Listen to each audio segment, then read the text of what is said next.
Hi, welcome to the Coaching Game. I'm Laurie Lawson, and I have two guests tonight, two for the price of one. And we have Lena Rohrig. I'm sure I messed that up. So okay. Rohrig, I'm sorry. Yes.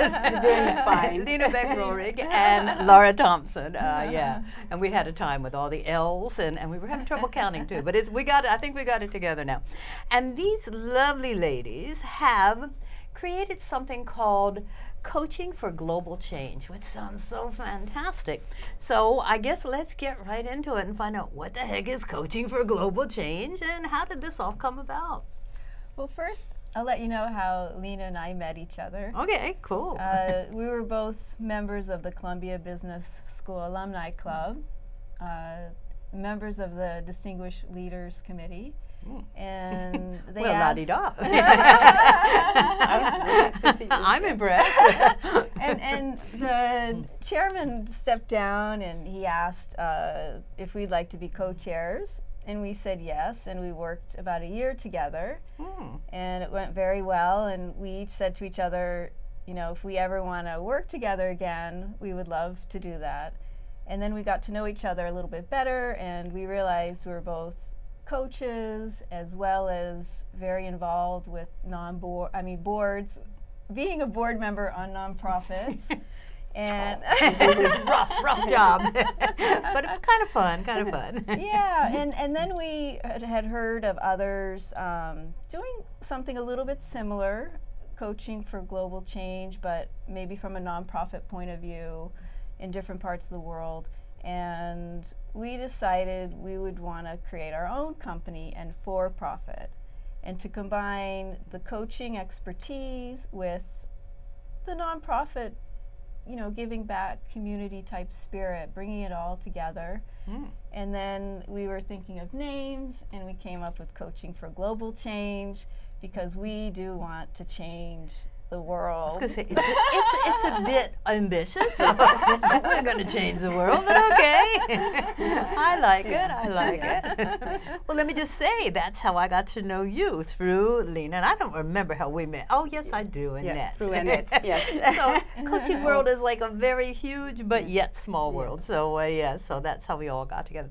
So you just were talking one day and you said, hey, let's go change the world? Or how did that come about? We were brainstorming about different ideas and what we really wanted to do. And one thing that we have been looking into is how to actually attract and retain and motivate employees in companies.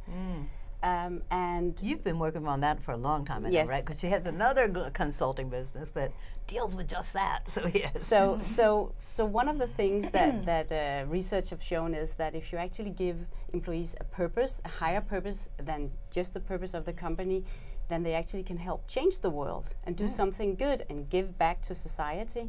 Then you have a higher chance of actually retaining and attract really skilled and good employees. And then, since we're both involved in the nonprofit world as well, we know that you can really benefit from exchanging ideas and solving problems, nonprofit and for-profit, together. And that is why we thought, how can we actually combine for-profit and nonprofit and make that link between the two worlds? So we came up with Coaching for Global Change, where we have employees and leaders from the for-profit world working together with the nonprofit world on either a topic from the nonprofit world or for the for-profit world. So they actually can work on a problem from each side. We also do leadership training for both nonprofit leaders and for-profit leaders together, so they actually learn from each other's world and exchange ideas on how to move forward as really skilled leaders. Amazing. And Laura's also an executive coach, so you guys, it's really a natural fit. I mean, and so it was good that they paired you together long ago. Yeah.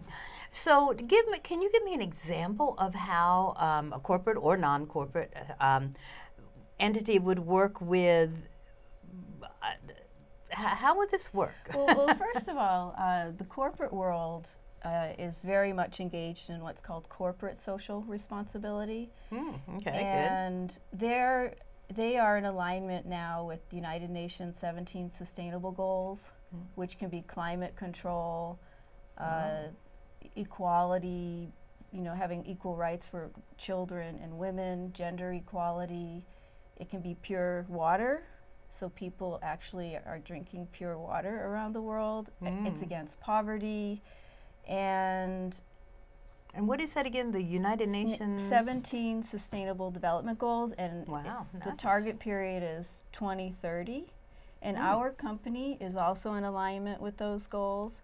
And nonprofits, it's their natural, you know. Yeah, now nonprofits, I understand. Yeah, that's their social banks, mission. I don't know, but that's good to know that you know, there's a global thing going on. Yeah. Yeah, and it recently just started at about 2012, and before that it was always called philanthropy. Okay. And now they've repositioned it as corporate social responsibility. It's having a mission beyond profits. Let's give back to the community. There are some laws and regulation that actually drive giving back to the community. Oh. So especially for financial institutions. Yeah, I'm sure. So yeah. if you see lots of Chase, you know, branches, it's because they are giving back to the community. Because the more you give back to your community, the more you can open up branches. Oh my goodness, what's the, Starbucks Yeah, supposed to be doing a bang of jobs. And banks, every other corner is a Chase, so yeah. Right. And I'm wondering what happened to Citibank. I don't know, it's like, that's a good insider tip, who knew? It's like, so, okay, so it's kind of like, oh, I know. It's like New York City in the public parks. If you do that, then you can add on some airspace or something. You get to. Oh, okay. So, because normally, I mean, you would first say, okay, understand the nonprofits and understand, you know, how they want to pair with somebody who can really help them. But you go, what would the deal be for the corporate people? Why? How would they benefit? That's one way, right? Yeah, one way is to meet the laws and regulations. And just to reiterate, financial institutions called the Community Reinvestment Act. So interesting. Are there tax ramifications? I mean, for benefits for corporations, can they consider this part of a tax deduction, or is that something sure. they should check with their lawyers on that? They should definitely talk with their lawyer. We will give advice on that. And then the recent CEO of BlackRock sent out a letter to all CEOs. And he said, let's give back to our communities. And he was asking each CEO, like of the Fortune 100, to step up, and of the financial institutions, anyone who's in power. Wow. And you know, also in alignment with sustainability, social impact. And for the corporations, it's called environmental, social, and corporate governance. So who knew all this is going on? That's great. Wow. So we've incorporated that into our model in alignment with the nonprofit social mission. Wow. So an example, you might want to talk about an example, maybe with... An example could be immigration and refugees are one of the big crises and challenges in the world today, all over the globe, not just for the United States, but all over the globe and also for Europe. And one example could be that a company actually worked together with refugee camps, adult to adult, and find out how can we actually help each other. And one thing is that you as a leader or an employee go on a leadership course or a team building course, and normally you sit in a meeting room and you're taught and you have some team exercises. But here you can actually work together with someone who comes from a completely different background and culture. And from there learn you know, something about what is going on in the world. And we talk so much about diversity, and there's a unique opportunity to actually learn about diversity face to face, and not just learn about diversity from a lawyer talking in a meeting room. Definitely So more or interesting. a half-day diversity program. Yes, they're very hot right now. So where we combine the profit and non-for-profit actually on the site. But it's really important to stress that this is not the companies coming out teaching nonprofits something. This is an equal exchange and transfer of knowledge where both learn from each other, and there we have the strength that they're learning from each other. Wow, that's a good point, because automatically you would think, oh, well, corporations are going to teach us something. No, it's and I would think corporations would think that too. Yeah, we're going to teach you something. But if you really, let's stick with diversity. If you really want to learn about diversity, then you have to be there in the field and actually find out what's going on and get that understanding and respect from for other human beings. Another example could be leadership development. A lot of companies spend a lot of money on leadership development, where we actually do, of course, coaching and leadership development for the for-profit and the non-for-profit together, and where they solve problems together. And that way come with their own example, their leadership challenges, and then learn from each other how to solve them. Is the leadership development, is that a prerequisite before you get into pairing up? No, it can be because also be an different enhancement. employees. Yeah. Yeah. I mean, we could just do diversity training. Yeah. Forever. Without Yes. without leadership. Yes. Yeah. development. But Yeah. leadership development is probably a part of it. Yeah. Just natural. Yeah. Yeah, part of or at least team development, you know. Right, it's like, team development. Yeah, Team yeah. development, leadership development, diversity training. Yeah. Now, who would go about, let's say, heaven, if the heavens are smiling on you, you have many, many corporate clients, and you have many, many people that need, who would go about pairing them? I mean, or can the corporation go, you know, I'd like to work in Indonesia. How does that work? It can work any way, really. Oh, okay, good. If a corporation is working with the nonprofit and it wants to continue working with the nonprofit, then we would support that. Oh, they could just enhance what they're Yeah. already doing. Yes. Oh, that's another cool And way. it's a Okay, nice way okay. to deepen and strengthen their relationship with an already existing relationship. Some corporations may want like a new idea, and we might propose a nonprofit for them. And Okay. it could be an alignment. If it's an environmental company, it could be maybe a nonprofit that's interested in water, like Yeah. water.org, or it could be something totally different, and they're getting hands-on experience, and you know, it's what the employees desire. So this is a work in progress. It's like you are saying, I've got the big concept, Yeah. I've got the context, I've got the knowledge. Now let's refine it as we go along Yeah. and see Yeah. what the rules are. Oh, Yeah. okay, And fantastic. also, it of course has to be tailor-made to the different companies, what they're looking for, what Yes. kind of change they really would like to create in the world, and for the nonprofit, vice versa, where are their ambitions and what are they looking for support. Well, I was just going to say, could nonprofits call you and go, "Hey, Absolutely. Oh, okay, definitely. we need water, or Yes. we need to build a church, or whatever the yeah. crazy thing is that Yeah. that they might need." Yeah. Oh yeah, definitely. That's So wow. That's we're wild. open to nonprofits contacting us. We're open to caring companies Okay. contacting us. Yeah. They're out there, and They they're out there, are. and Lord knows they're needed. But so if this all goes as planned, then will you be having satellite places around the world, or are you guys going to run around like crazy people? How's that going to work? We are definitely very ambitious about this company, Yeah. and we would like to involve a lot of other people in this and have satellites around the world and the globe and see this expand. So that is the plan. No, we hope it's not going to be a two-band company for the foreseeable future. We really hope to expand. Okay, yeah. I would think so. I would think that would be, you know, if you find somebody really great, Yeah. why do I keep bugging Indonesia? In Indonesia, yeah. then Yes, we'll give it- absolutely. I think Yeah. we'll go for regional development and have regional heads, Yeah. and then they spearhead. And we could say, I mean, I work in Europe, and you work in the United States. We've already got and we, two so continents, we're yeah. already there, and we know how to work, you know, long distance. Yeah. It's not a problem at It's all. just so easy nowadays It with is. technology. I mean, it's Right. certainly. But again, there has to be somebody in the field, as you say, at Yes. least to get it started. Yeah. Yes. So what do you see as some of your challenges right now? I would say the biggest challenge right now is really to have the first pilot projects in store. I think that is what we are looking for right now, is to get those pilot projects off the ground. We have some very interesting conversations right now, so we are very close to Planting seeds. Yes. eh? Yeah. So, but I think just to see that expansion is going to be really Oh, it's going to be so fantastic, exciting. yeah. I think your first project, wherever it may be, is going to be it's going to be such a learning experience, which is what I definitely. really like, because that's what I love about coaching. It's Yeah. like it's a profession, but it just keeps growing Yes. and molding itself and modifying itself. And I'm sure that's what's going to happen with you, because you're dealing with so many diverse elements, Yeah. you know.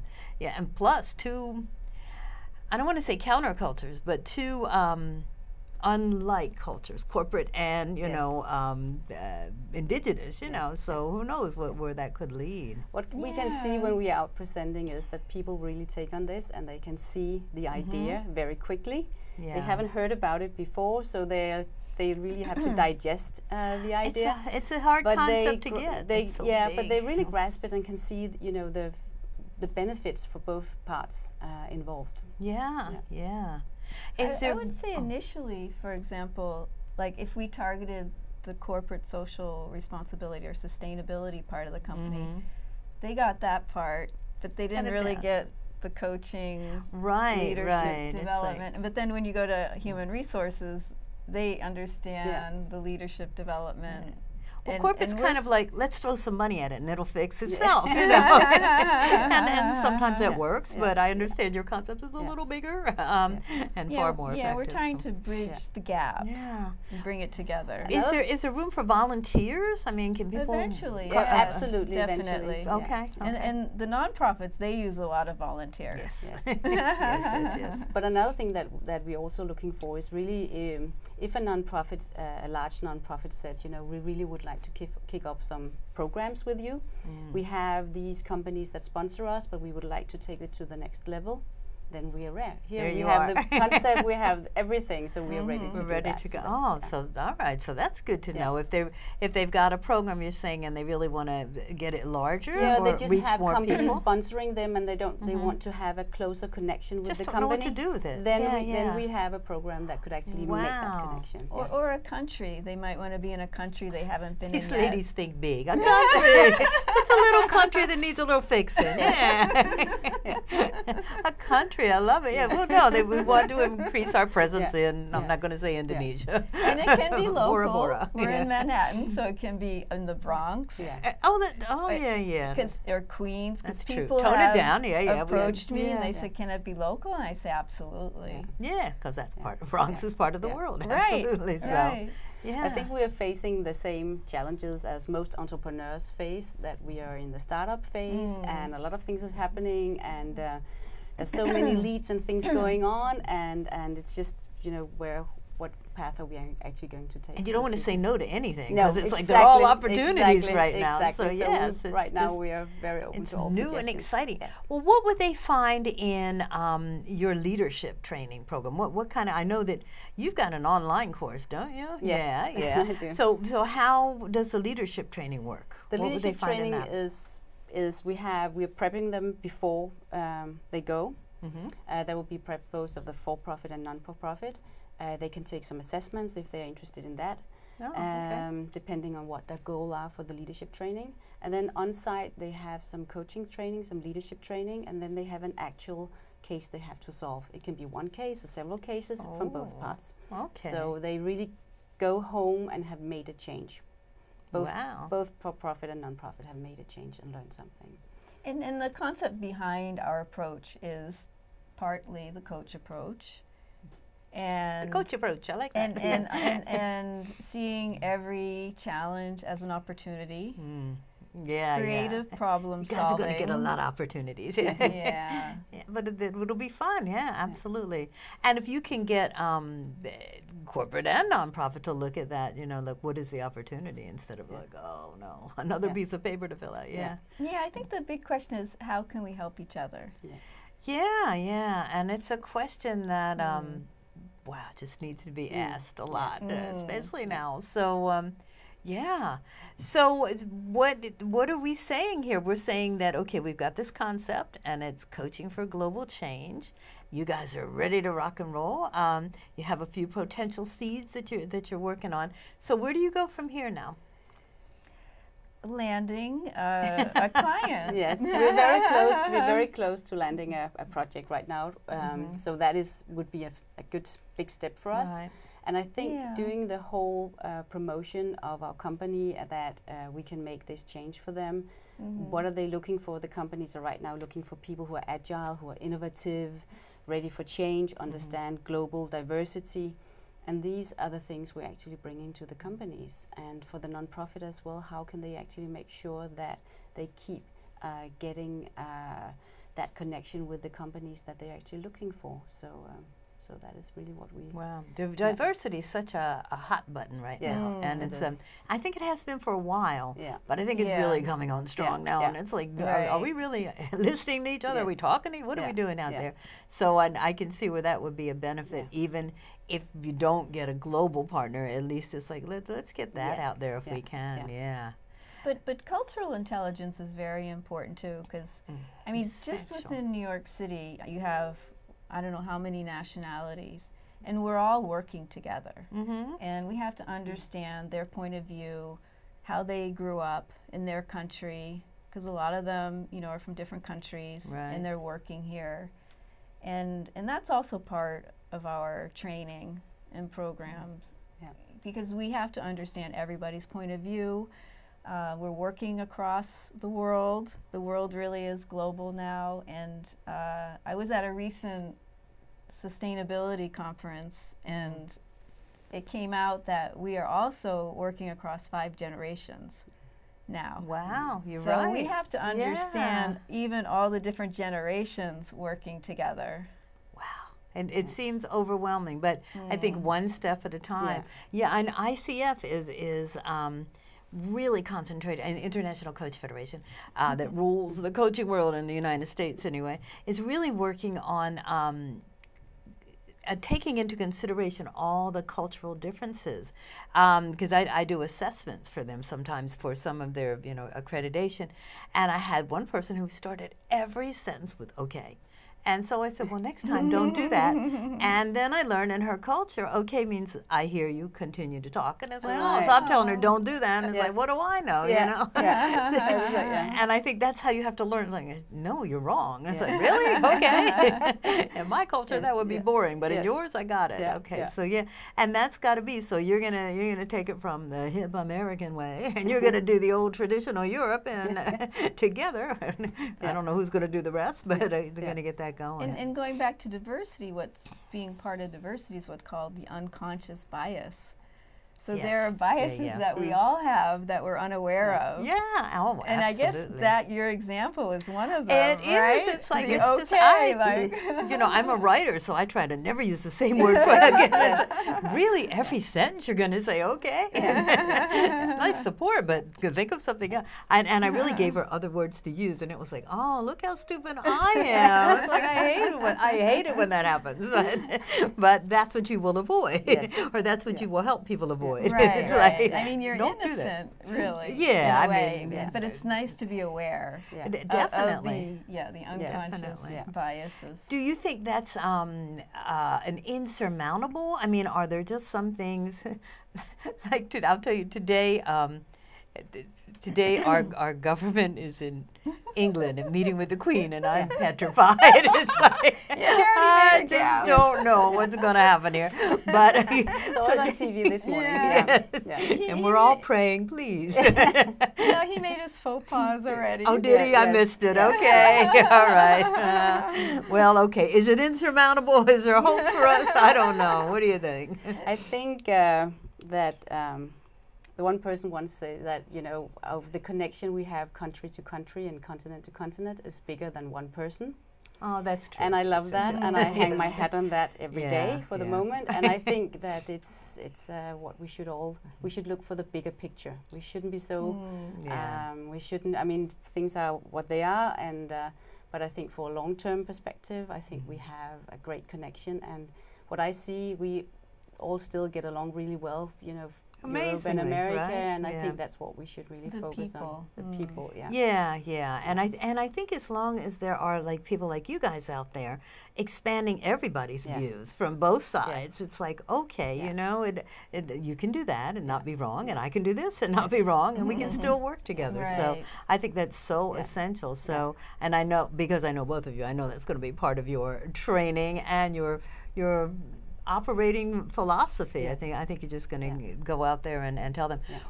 How can they get more information about this? Tell me about your website. What's on there? The website, they can find information about how we started, what the programs are, and they can contact us directly, and we can send them some material, or we'll take a conference call or Skype, or we will tell them all about it and hear what they are actually looking for, because that is even more important to hear from from them. What is it they want to accomplish? Do they want to make a change? Do they want to have leaders that are better equipped to the the global world? Do they look for team building, diversity training? What are they looking for? So that's interesting. I could see them calling you in and going, "Look, we're opening a new branch." Oh, give me another country. We're opening a new branch in Bora Bora. Yeah, okay. And we're sending 5 managers over, and we want them to be acclimated to universal team building, I guess, and universal management. I can see them calling you in for that. So that's a smaller skill, but still just as important. No, it's perfect. It's perfect, and that's the best training they can ever get, because they are actually on site and it's not theoretical. There's so much material out there about how different cultures. You can read thick books about what you're going to do if you go to Denmark or if you go to America. And that's fine, but it's very difficult to implement that knowledge, because you have it, you read it, it looks fine, and then you go to a meeting and meet someone, and you're already off guard there because you can't remember what was in the book, and this person might be completely differently behaving from what they said in the book. So this is much more effective because it's hand-on. You experience it. You use all senses to get that culture under your belt. Yeah, we emphasize action, experiential learning, hands-on. And I was just talking to a few volunteers from big financial institution, and that they said they were missing that because they're in front of their computers all day long. They don't even know like 90% of the people in their division that they work with. And when they go on these training programs or volunteer programs, they actually get to know each other and do something physical. And they're missing that. What a good point. What a good point, because we're all looking at our phones, we're all looking at our computers, and that one-to-one contact just doesn't happen anymore, and it's not even valued. And it's just like, oh, how fast can you get it done? How many people can you reach via whatever, email and text, or whatever they do. And so, that's a great point. It's like just teaching people how to communicate, and that's really on a one-to-one basis, but it still could be so valuable. So valuable. And effective communications is part of our program, relationship building, and we want to have it on respect and trust. That's so important. Wow. To create those meaningful connections. I am so glad. I trust these ladies implicitly, Rena Rovig, and I will learn her name someday, and Laura Thompson, and Coaching for Global Change. We're thrilled that you're out there. Please keep us posted. Check their website down there, and I'm sure they're going to update that. Thank you so much for being a part of the coaching game, and I feel like we're on the ground floor. It's so exciting. So keep us posted. Thank you for having us. Thank you for having us. Thank you. We'll keep you posted. Yes.